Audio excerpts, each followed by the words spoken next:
Pernahkah kamu merasa dunia ini terlalu ramai, tapi kamu sendiri seperti tersesat dalam sepi yang tak bisa dijelaskan? Semua orang bicara, semua orang ingin didengar, tapi kamu diam.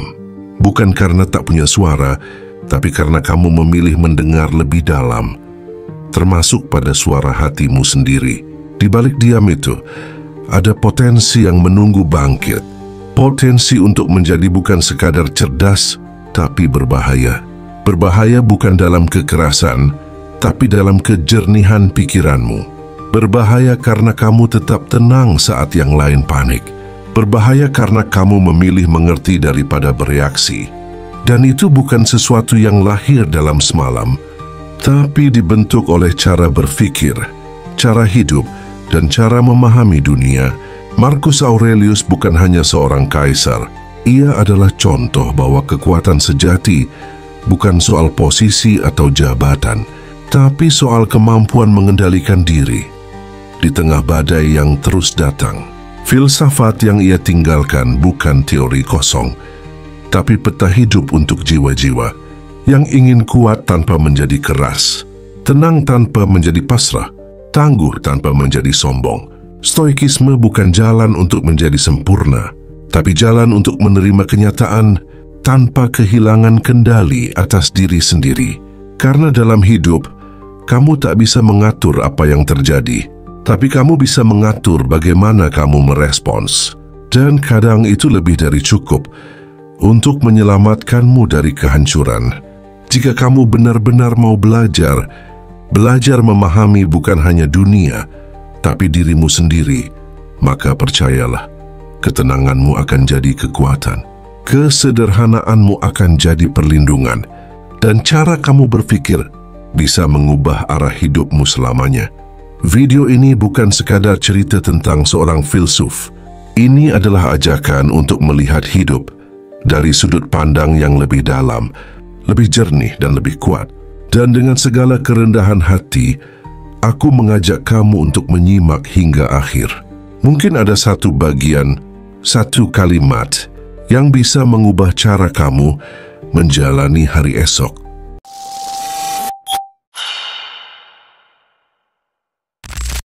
Kita tumbuh di tengah dunia yang terburu-buru.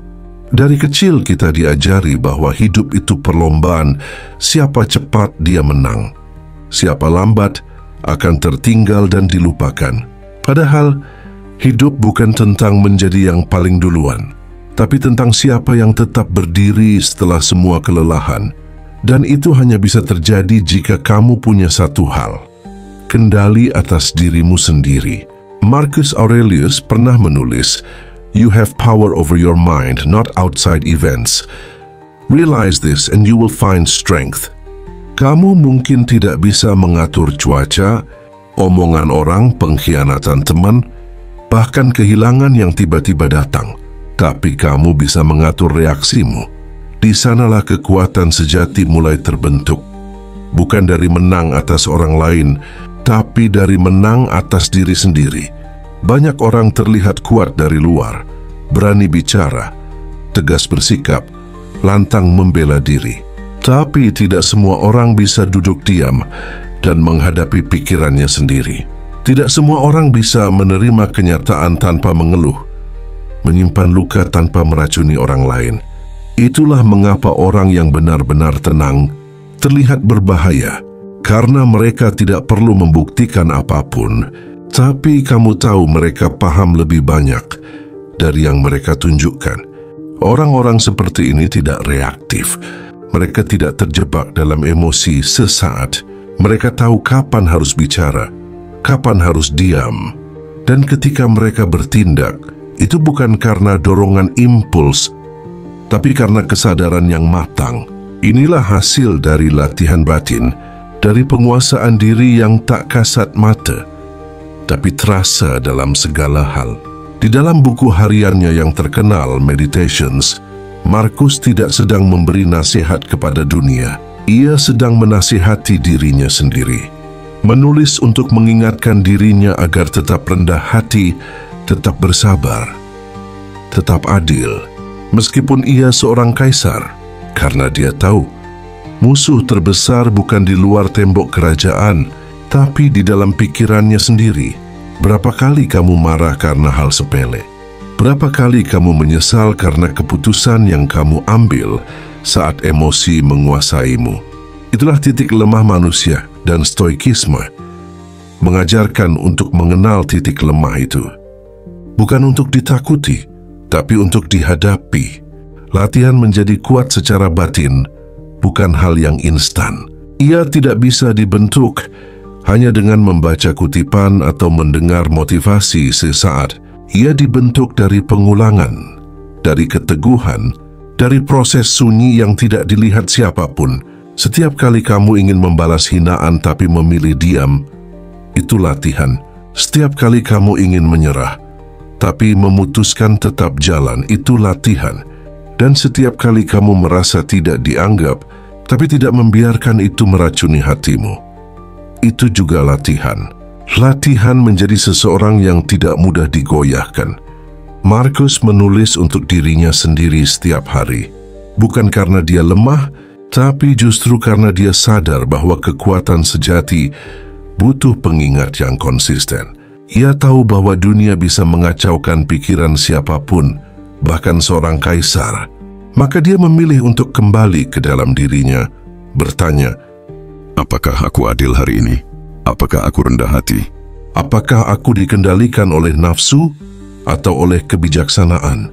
Pertanyaan-pertanyaan itulah yang membuat seseorang jadi berbahaya, bukan karena dia memiliki jawaban untuk semua hal, tapi karena dia terus bertanya. Ia tidak merasa sudah tahu segalanya. Ia tidak merasa paling benar. Ia belajar. Dan terus belajar, bahkan dari kesalahan yang sama. Orang seperti ini tidak mudah terpancing. Saat orang lain mengejek, dia tidak terguncang. Bukan karena tidak merasa sakit, tapi karena dia tahu harga diri tidak ditentukan oleh mulut orang lain. Dia memilih tenang bukan karena lemah, tapi karena dia tahu kemarahan tidak menyelesaikan apapun. Ia tidak sedang menghindar. Ia sedang menjaga kekuatan yang lebih besar dari sekadar pembalasan, kendali diri. Dan ironisnya, orang-orang yang seperti inilah yang justru disegani. Bukan karena mereka berusaha membuat takut, tapi karena ketenangan mereka menular. Kamu bisa merasakannya. Cara mereka berbicara, cara mereka mengambil keputusan, cara mereka menghadapi kesalahan, semuanya mengandung kedalaman. Stoikisme mengajarkan bahwa penderitaan itu bukan musuh. Penderitaan adalah guru. Kamu tidak harus menyukainya, tapi kamu bisa belajar darinya. Saat hidup terasa berat, itu bukan tanda bahwa kamu gagal, tapi tanda bahwa kamu sedang ditempa. Semua yang kuat pernah terluka, semua yang bijak pernah tersesat, tapi mereka bertahan bukan karena mereka tahu arah, tapi karena mereka tahu cara berdiri saat jatuh. Ada satu hal yang jarang dibicarakan dalam pencarian kekuatan batin: keheningan. Dalam dunia yang terus meneriakkan opini, keheningan adalah perlawanan yang paling berani. Orang yang tenang bukan berarti tidak punya pendapat. Mereka hanya tahu kapan harus berbicara dan kapan harus diam. Mereka tidak mengejar validasi dari luar, karena mereka sudah berdamai dengan dalam dirinya sendiri. Marcus Aurelius menulis, "The opinion of 10,000 men is of no value if none of them know anything about the subject." Artinya, banyaknya suara tidak berarti kebenaran. Yang kamu butuhkan bukan sorakan massa, tapi kejernihan berpikir. Dan kejernihan itu datang dari keheningan, dari refleksi, dari kebiasaan bertanya pada diri sendiri, apakah ini benar? Apakah ini berguna?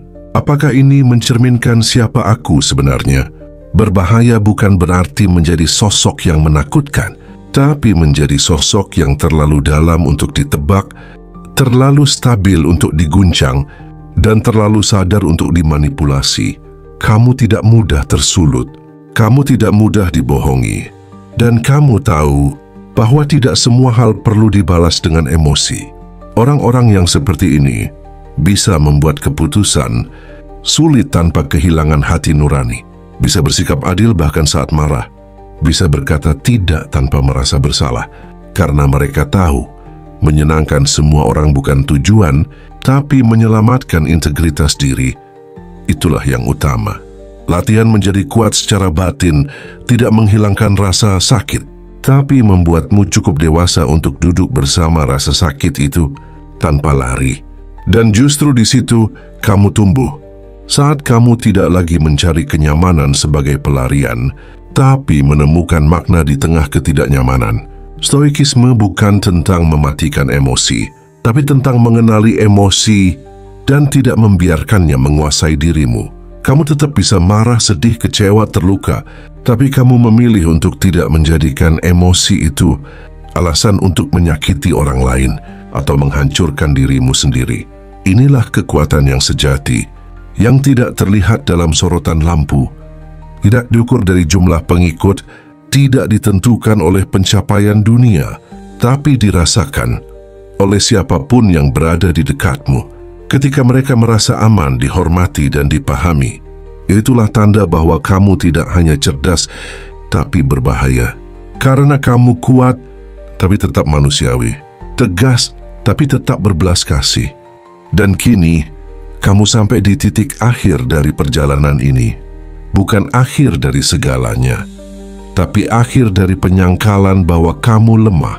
Karena kalau kamu benar-benar menyimak hingga detik ini, itu artinya ada sesuatu dalam dirimu yang sedang bangkit. Sesuatu yang tidak lagi ingin hidup dalam reaktif dan pelarian. Sesuatu yang ingin tumbuh pelan-pelan tapi kokoh. Dan dalam dunia yang terus berubah tanpa aba-aba, menjadi kokoh adalah bentuk perlawanan paling elegan. Marcus Aurelius tidak menulis untuk dipuji. Ia menulis karena ia tahu dirinya rapuh, seperti manusia lainnya, dan ia tidak malu mengakuinya. Justru dari pengakuan itulah dia jadi kuat, karena orang yang paling berbahaya bukan yang tidak pernah gagal, tapi yang mampu berdiri kembali setelah kegagalan, tanpa menjadi pahit, tanpa menjadi sinis. Mungkin kamu masih sering merasa tidak cukup, masih sering berpura-pura kuat, padahal ingin menangis. Masih sering bertanya, kenapa aku? Atau kapan ini berakhir? Tapi kamu tetap bangun, tetap berjalan, tetap belajar. Itu saja sudah membuktikan bahwa kamu sedang melampaui dirimu yang lama. Dan setiap kali kamu memilih untuk tidak membalas keburukan dengan keburukan, kamu sedang menciptakan ruang untuk tumbuh. Tidak perlu cepat, tidak perlu sempurna. Yang penting, kamu sadar dan hadir. Dunia tidak butuh lebih banyak orang yang keras suara, tapi kosong hati. Dunia butuh orang-orang yang kuat dalam diamnya, jernih dalam pikirannya, dan tulus dalam tindakannya. Dan kamu bisa jadi salah satunya, kalau kamu mau terus belajar.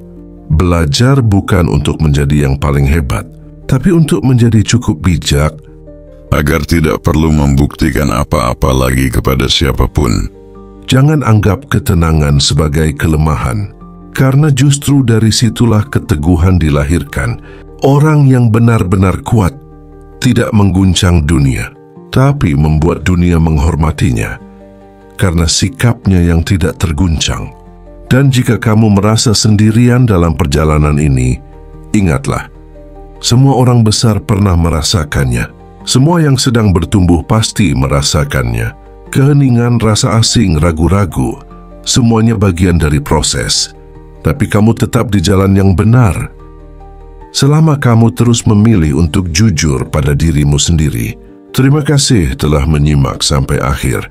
Semoga ada satu kalimat, satu makna, atau bahkan satu jeda dalam video ini yang bisa kamu bawa pulang dan simpan dalam hatimu.